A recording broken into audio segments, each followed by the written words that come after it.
दूसरे एग्जाम्पल से मैं आपको बताना चाहूँगी कि अक्सर कहा जाता है कि अपने लेवल के लोगों से सोच मिलती है। यहाँ कहने का मतलब है अपने लेवल के लोगों से कहने का तात्पर्य है कि आप मैं अपना एग्जाम्पल देती हूँ।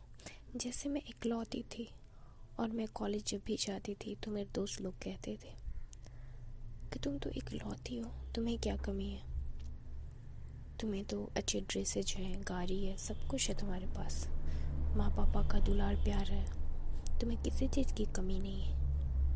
अक्सर लोग बोला करते थे, लेकिन कोई मुझे समझता ही नहीं था। और मैं हर बार सोचती थी कि क्यों नहीं कोई मुझे समझता है। कितना भी एक्सप्लेन करने की कोशिश करती थी, कोई भी दिक्कत होती थी मुझे, कोई मुझे समझता ही नहीं था।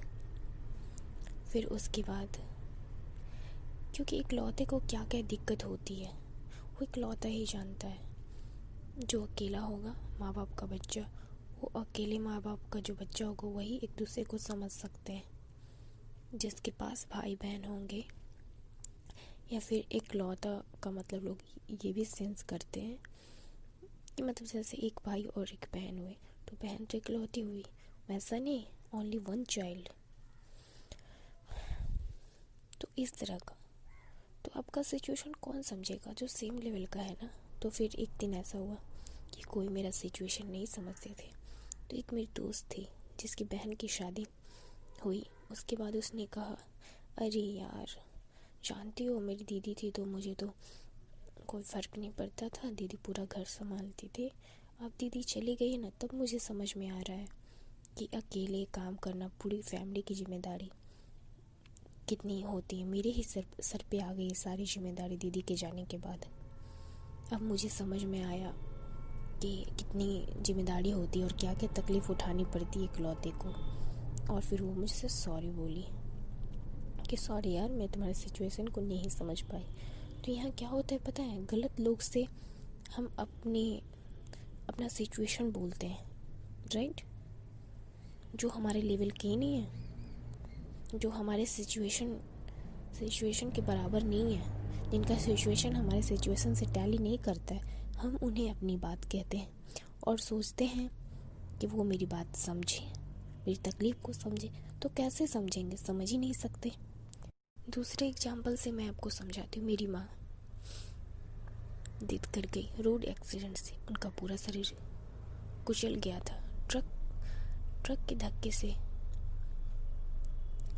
उनका पूरा शरीर कुचल गया था। वो हॉस्पिटलाइज हो गए थे। सभी लोगों ने, बहुत लोगों ने हेल्प की, पर मेरी माँ बची नहीं। और बहुत लोग जिनके माँ पापा, मेरे फ्रेंड सर्कल में ऐसे भी दोस्त थे जिनके माँ पापा नहीं थे, वो लोग मुझे सांत्वना दे रहे थे। पता है, एक लड़की मुझे कॉल की और बोली, दी मैं आपकी जूनियर हूँ और मेरी भी माँ डेथ कर गई। मैं समझ सकती हूँ आपकी तकलीफ़, आप किस सिचुएशन में भी होंगे और कितने डिप्रेशन में और टेंशन में होंगे। तो मुझे अच्छा लगा, बहुत लोग सांत्वना दिए, बहुत अच्छा लगा। पर पता है मैं उनसे क्या सवाल पूछी, आप कितने भाई बहन हैं? तो उन्होंने बताया कि हम 3 भाई बहन हैं। फिर भी वो लोग चले जाएंगे तो पापा के साथ मुझे ही रहना पड़ेगा, मैं तो अकेली हो जाऊंगी। वो अकेला होना, भाई बहन बाहर पढ़ने के लिए चले गए हैं, वो अकेला होना, और जो है भाई बहन ना रहना, ओनली वन होना, और उसके बाद अपने फादर को संभालना, वो भी एक लड़की को, बहुत ही दिक्कत वाली बात है। जहाँ परिवार रहता है वहाँ संभालने में कोई दिक्कत नहीं होती है, लेकिन अकेले संभालना। और दूसरी दिक्कत ये भी होती है कि सेम जेंडर के लोग को संभाल सकते हैं आप, लेकिन अपोजिट जेंडर के लोगों को संभालने में थोड़ी दिक्कत होती है। संभाल तो सकते हैं, क्यों नहीं संभाल सकते, बहुत सारे आपके जैसे लोग होंगे, है ना। तो फिर एक दोस्त ने मेरे कॉल किया और उसके भी फादर डेथ कर गए थे। तो उसने कहा, मैं तो अकेला हूँ और फादर की बहुत याद आती है, रात रात भर मैं जागा रहता हूँ, मुझे नींद नहीं आती। सेम तुम्हारी तरह सिचुएशन में तुम्हारी तकलीफ़ समझ सकता हूँ, राइट? ऐसे ही उसने बोला। मैंने उसे कुछ नहीं बोला। फिर मैंने एक दिन बोला कि सुनो, नहीं समझ सकते तुम मेरे सिचुएशन। उसने कहा क्यों नहीं समझ सकता?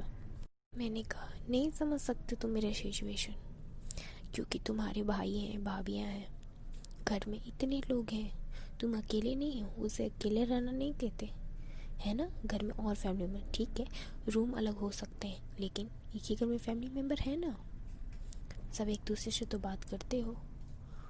और सब पे तकलीफ़ जो है सब पे बट गई है। तुम्हें अकेले कुछ नहीं करना पड़ता है, सब लोग मिल के करते हो। तुम्हारे पास इतने लोग हैं पर मेरे पास कोई नहीं, मैं अकेली हूँ।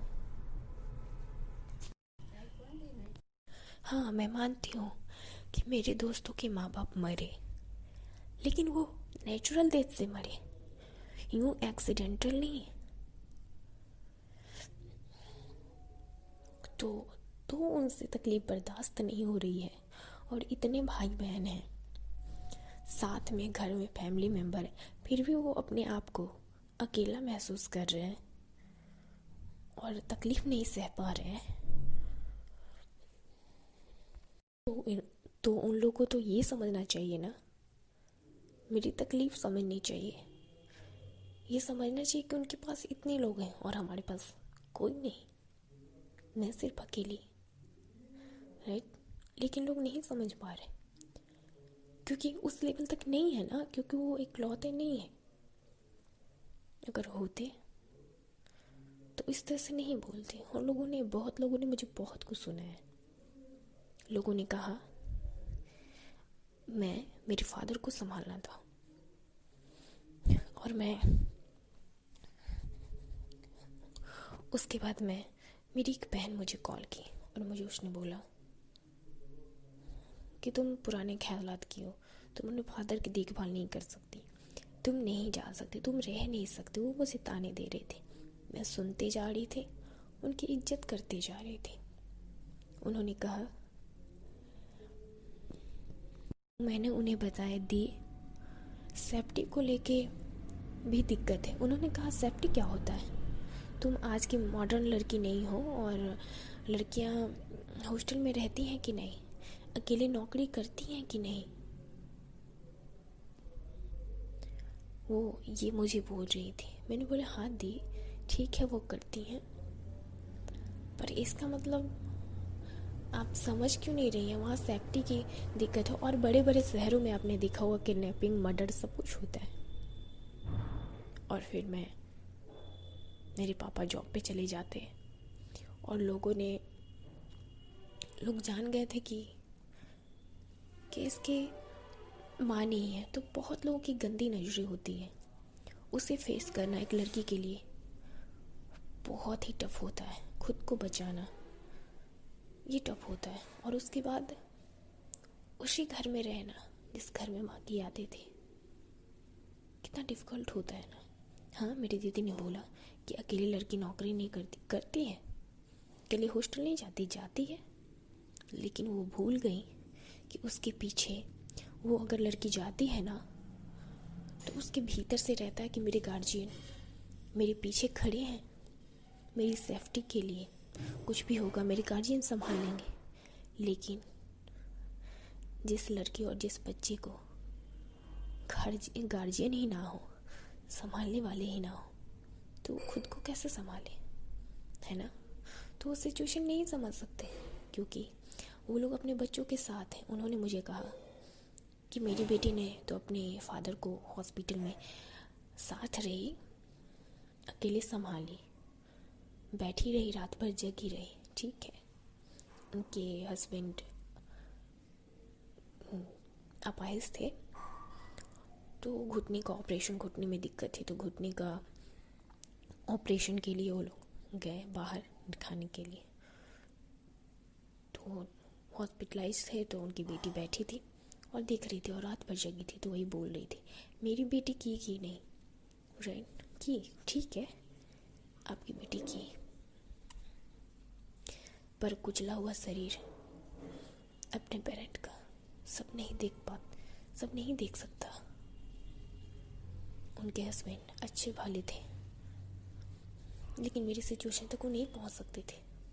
फिर मैंने उन्हें कुछ नहीं बोला, मैंने माफ़ी मांगा, कहा कि आप अगर मेरी सिचुएशन को जानती ना तो इतना कुछ सुना गई नहीं सुनाते आप।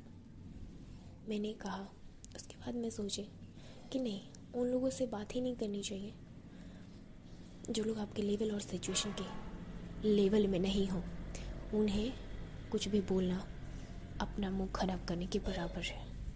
इसी दीदी के फादर, मेरी माँ जब हॉस्पिटलाइज थी, ज़िंदगी और मौत के बीच लड़ रही थी, उस वक्त इनके फादर मुझे बोले कि मरने वाली तो है ही, इतने पैसे क्यों खर्च कर रहे हो।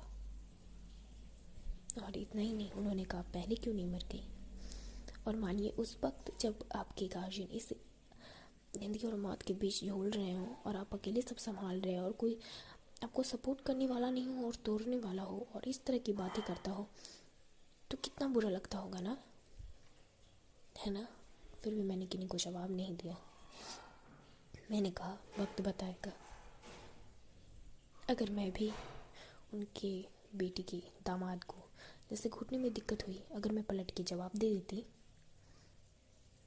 कि ठीक तो होने वाला नहीं है, आप इतने पैसे क्यों खर्च करे बर्बाद कर, तो कितना बुरा लगता ना, है ना।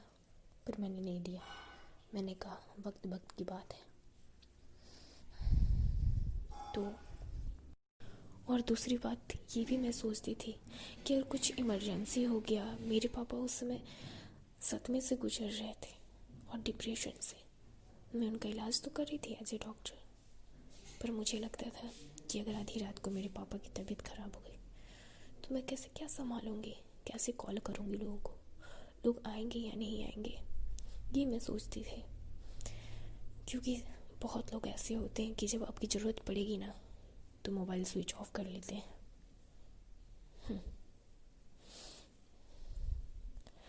पर मैंने सोचा, फिर मैं सोची कि नहीं,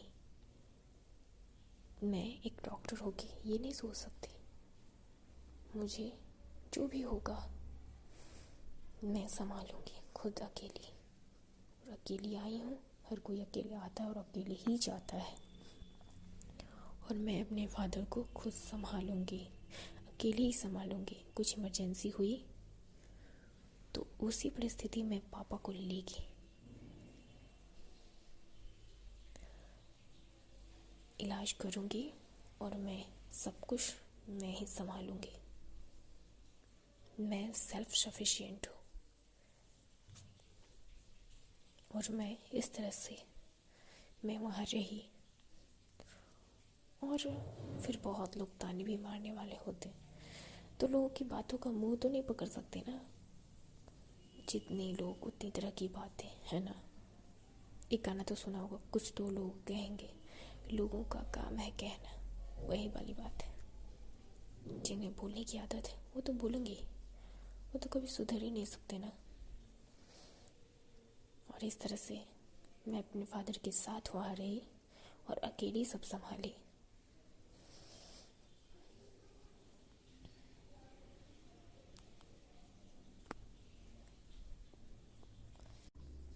खुद स्ट्रांग रहिए, और किसको कब क्या बोलना है नहीं बोलना है ये सोचिए, कैसे जवाब देना है ये सोचिए।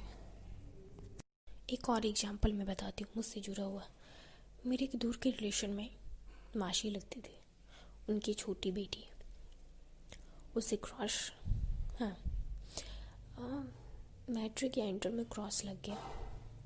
उसके अच्छे रिजल्ट नहीं आए तो उसके बड़े भाई ने मुझे कहा कि मेरी बहन तुम्हारी तरह नहीं है ना, तुम शहर में रहती हो और मेरी बहन तो गांव में रहती है, तुम्हें तो इतनी सारी सुविधा है और मुझे, मेरी बहन को तो कोई सुविधा नहीं है, तो उसे क्रॉस लग गया। मैं सुनती रही और लास्ट में उसे मैं यही बोली कि सुनो, ठीक है, मेरी तरह नहीं है, सही कहा तुमने, मेरी तरह नहीं है, क्योंकि मैं अकेली हूँ और तुम उसके 2 भाई 1 बहन बड़े हो, तो फिर तुम तो शहर में ही पढ़ते हो ना, तो वहाँ से बुक्स ला के दे देते ना अपनी बहन को। मेरा तो कोई नहीं है, मैं जो भी करती हूँ खुद अकेली करती हूँ, बुक्स लाने हो या कुछ भी। पर तुम लोग तो दे सकते थे ना, कर सकते थे ना, फिर क्यों नहीं किए? तो लोग जब सेम सिचुएशन में नहीं होते ना, तो आपकी तकलीफ़ को नहीं समझ पाते। और उन लोगों के सामने गलती हमारी है कि हम उन लोगों से बोलते हैं जो हमारे सेम लेवल के हैं ही नहीं, तो वो तकलीफ़ कहाँ से समझेंगे। स्ट्रॉन्ग बनो और अपनी मदद करना खुद सीखो। और किसी से कोई बात उसी से कहो जो तुम्हारे लेवल का हो, सबसे मत कहा करो। बस यही कहूँगी। ये छोटी सी मेरी स्टोरी आप लोग के बहुत काम आएगी, और मुझे उम्मीद है कि आप इससे इंस्पायर होंगे और मोटिवेट होंगे। अपना ख्याल रखिए सभी। फिर मिलती हूँ मैं अपने नेक्स्ट वीडियो में। बाय।